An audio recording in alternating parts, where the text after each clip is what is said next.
Imagine ruling Europe from Lisbon to Warsaw, commanding armies feared across the world, and watching kings tremble at the sound of your name only to lose everything. And not because of a single battle, but because of an idea. A bold, brilliant, impossible idea. This is the story of the mistake that destroyed the unstoppable Emperor Napoleon. The year is 1806. Napoleon Bonaparte is the master of Europe. He's redrawn the map, humbled ancient empires, and placed his family on thrones across the continent. Yet, one stubborn enemy remains.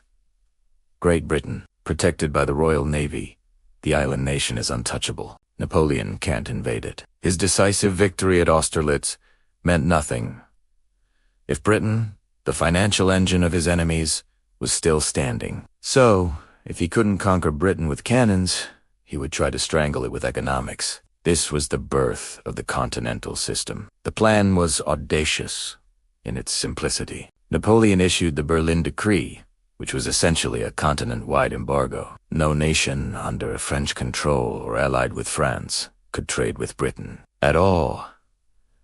He envisioned a fortress Europe, completely self-sufficient, while Britain, cut off from its largest market, would wither and die. Its factories would fall silent, its economy would collapse, and its people would rise up and beg for peace. On paper, it was a masterstroke of economic warfare, a weapon to bring a global superpower to its knees without firing a single shot. Napoleon believed this would make him the master of Europe forever. It was wrong. It would be the very thing that destroyed him. The first cracks appeared almost immediately. The problem was, Europe needed British goods just as much as Britain needed European markets. From coffee and sugar to industrial tools and textiles, British trade was the lifeblood of the continent. Napoleon's blockade created a massive black market overnight. Smuggling became one of Europe's most profitable industries. Fishermen, merchants, and even government officials risked everything to get their hands on forbidden British products.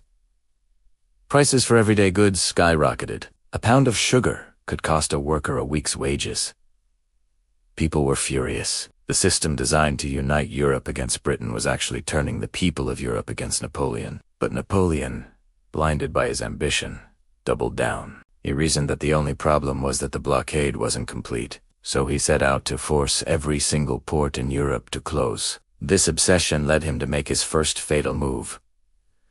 Portugal, a historic ally of Britain, refused to comply. In 1807, Napoleon sent his armies marching through Spain to conquer Portugal. This act not only ignited a brutal, years-long guerrilla war in Spain, the infamous Spanish ulcer that would bleed his empire dry, but it also showed every other nation what happened when you defied the emperor's will. The blockade wasn't a partnership. It was a dictatorship. And then came the biggest gamble of all. Tsar Alexander I of Russia was growing tired of the economic pain the continental system was inflicting on his country. Russia's economy depended on trade with Britain. In 1812, the Tsar officially reopened trade routes. For Napoleon, this was an act of betrayal he could not ignore. The entire foundation of his anti-British strategy was crumbling. He felt he had no choice. He had to make an example of Russia. So he gathered the largest European army ever seen to Grande Armée. Over 600,000 strong and marched east. This wasn't just about punishing the Tsar. It was about enforcing the continental system, the idea that had consumed him. The disastrous Russian campaign is a story of its own, a tale of scorched earth, brutal winter and starvation. The Grande Armée was annihilated, shattering the myth of Napoleon's invincibility. The mistake that began as an economic decree had led him to the icy roads of Russia, where his empire froze to death. The continental system, a project that cost the modern equivalent of over $100 billion, didn't crush Britain. Instead, it ignited rebellions, drained France of its wealth and manpower, and united the rest of Europe against him. When the defeated emperor finally abdicated, it wasn't just the armies of Russia, Prussia, and Austria that had beaten him. It was the legacy of his own grand, flawed idea. A mistake born from ambition, fueled by arrogance, and paid for with the blood of a generation. At the dawn of the 20th century, the British Empire was a titan straddling the globe. Its power felt absolute, its reach infinite. London wasn't just a city, it was the world's bank, the beating heart of global finance. Its institutions managed nearly half of all overseas investments on the planet. Across the country, in the industrial hubs of Manchester, Liverpool, and Birmingham, factories roared with unstoppable energy. This was the age of steam and steel, and Britain was the master of both. For millions, the empire meant stability. It meant a steady wage, a roof over their heads, and food on the table. It was a promise of a future brighter than the past. Among these millions was a young man named Thomas Whitfield. He worked on the bustling London docks, the very arteries through which the empire's lifeblood flowed. His family's survival was tied directly to the ceaseless movement of goods katan from India, tea from Ceylon, sugar from the Caribbean. His father, a veteran of the same docks, would often clap him on the shoulder and say, "As long as British ships sail the seas, son, we will never go hungry." It was a sentiment shared by nearly everyone. The empire wasn't just a political entity. It was a source of national pride and personal security. Thomas believed it with all his heart. How could he not? The evidence was all around him, in the towering cranes and the endless parade of ships. But even in this golden age, hairline cracks were beginning to appear beneath the gilded surface. The very success of the empire had bred a dangerous complacency among its leaders. Drunk on a century of dominance, they began to see their creation not as a complex, fragile system, but as an eternal, unbreakable monument. This hubris led to a critical error in judgment. Instead of investing more in modernizing industries at home or preparing for new economic challenges, they doubled down on maintaining the empire itself. Pouring immense sums of money into administering a vast and sprawling network of colonies became the top priority. From the Jewel of India to the vast territories in Africa and the scattered islands of the Caribbean, the cost of governance, defense, and infrastructure was staggering. Britain was holding on to a global empire, but it was paying for it with the future prosperity of its own people. Then, in 1914, the world erupted. The Great War began. A wave of patriotic fervor swept the nation. Millions of young men, Thomas Whitfield among them, answered the call to arms. He left his young wife Annie on the platform, promising her it would all be over by Christmas. The war, they were told, would be a quick, glorious affair to put Germany in its place. For long, brutal years later, Thomas returned home. He was a different man, walking with a limp and carrying the invisible scars of the trenches. But the shock of his personal transformation was matched by the shock of his country's. Britain was victorious, yes, but it was also deeply in debt. To finance the war, it had borrowed billions, primarily from the United States, transforming itself from the world's biggest creditor into one of its largest debtors. Today, the victory parades felt triumphant, but inside the halls of the Treasury, that victory felt like a tightening noose. And yet, the empire endured. London still shone as a beacon of global finance, and the illusion of invincibility, Tugsaken, remained intact. The 1920s roared on, a decade-long party meant to forget the horrors of the war. But the underlying economic weakness was a sickness that wouldn't go away. The reckoning came with the crash of 1929 and the Great Depression that followed. The global economic engine seized, and Britain's factories, once the envy of the world, began to fall silent. Production slowed, exports dried up, and unemployment soared. Thomas, now a foreman at the docks, had to watch as men he'd worked with for years were let go, their families cast into poverty. The ships were no longer sailing with the same frequency. One evening, watching the quiet, idle cranes silhouetted against the sunset, he asked his aging father, "Why does Britain keep spending money on the empire when people here are starving? Why are we spending money we don't have?" His father, a man whose faith in the empire had once been absolute, sighed heavily. "Because, son," he said, "an empire cannot afford to admit weakness." This refusal to face reality, this clinging to the past, was the true beginning of Britain's economic suicide. But the final, fatal blow was yet to come. It arrived with the roar of dive bombers and the thunder of tanks. World War II. Once again, Britain stood against tyranny. It fought with incredible courage and resilience, its finest hour inspiring the world. But this valor came at a catastrophic price. Britain paid for the war with its future. To fund the immense military effort, the government liquidated its overseas assets, sold off its gold reserves, and borrowed on an unprecedented scale. By 1945, the British Empire was victorious on the battlefield, but utterly bankrupt at home. It owed staggering sums, again, mostly to the United States.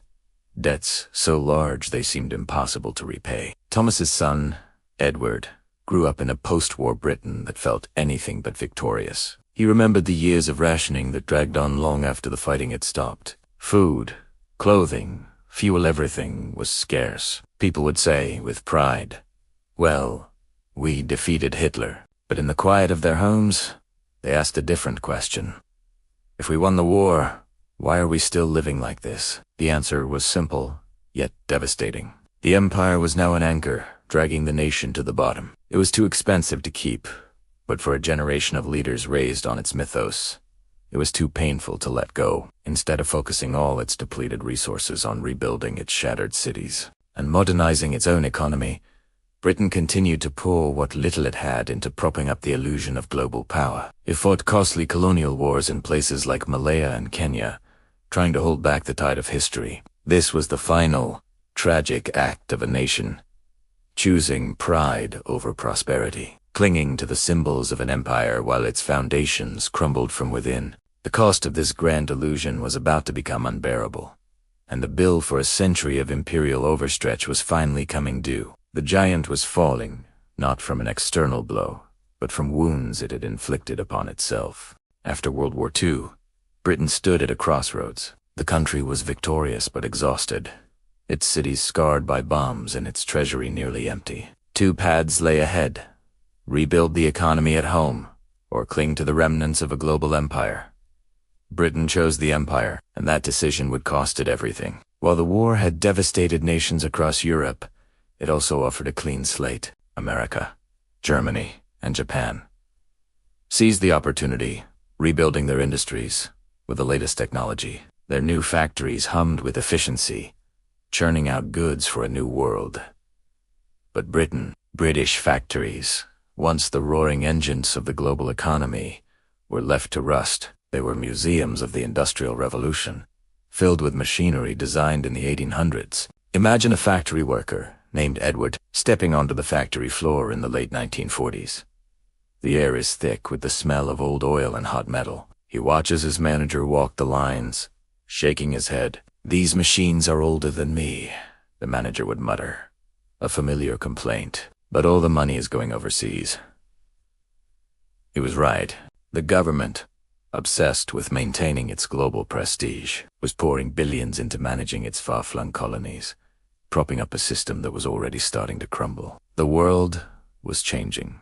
The desire for self-determination was sweeping across the globe. India, the jewel in the imperial crown, gained its independence in 1947, followed swiftly by Pakistan. In the years that followed, dozens more nations would break away, each one a crack in the foundation of the empire. But Britain refused to let go. It spent enormous sums trying to manage the decline, fighting colonial wars and administering territories that no longer wanted them. It was like trying to hold water in a leaky bucket.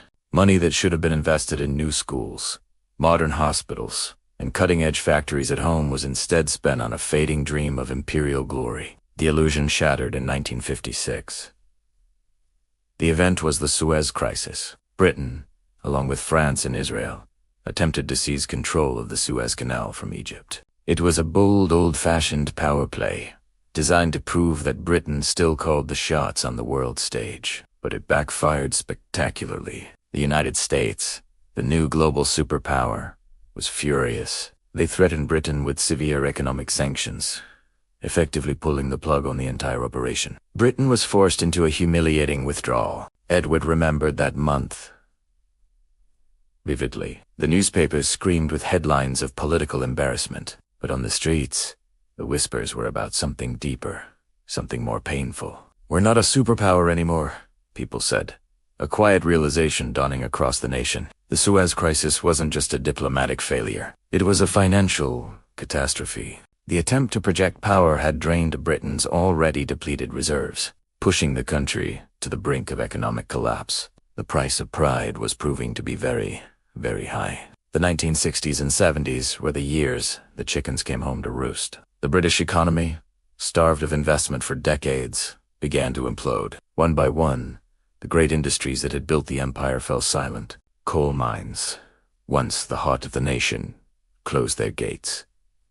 Shipyards that had launched fleets to conquer the world stood empty and derelict. The factory where Edward had worked his whole life finally shut down, its ancient machinery sold for scrap. Unemployment soared to levels not seen since the Great Depression. Entire towns and cities were hollowed out, their purpose gone. Families like Edward's, who had always believed in the promise of Britain, struggled to put food on the table. His granddaughter, Mary, would sit on his knee and ask a question that echoed in millions of homes.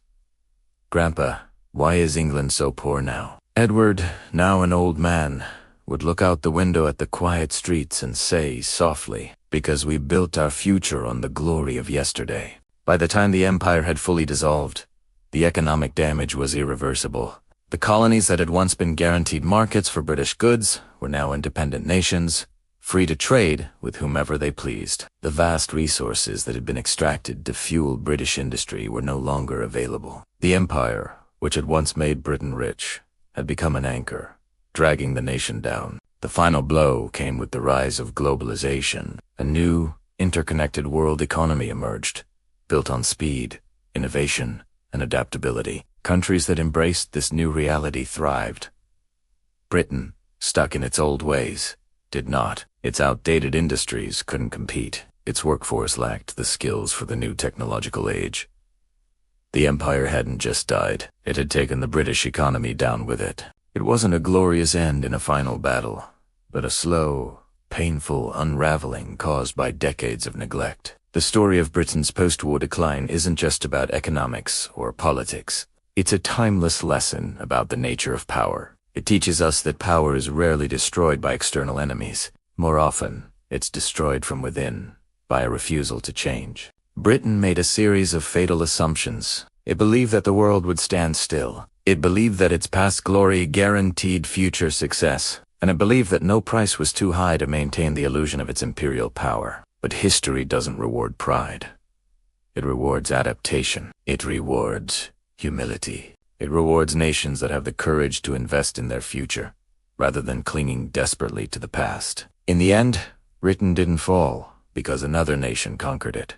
It fell because it failed to evolve. It chose nostalgia over innovation, prestige over progress. And that powerful message, echoing from the ruins of a once mighty empire, is more relevant today than it has ever been. For any nation, any company, or even any individual, the lesson is the same.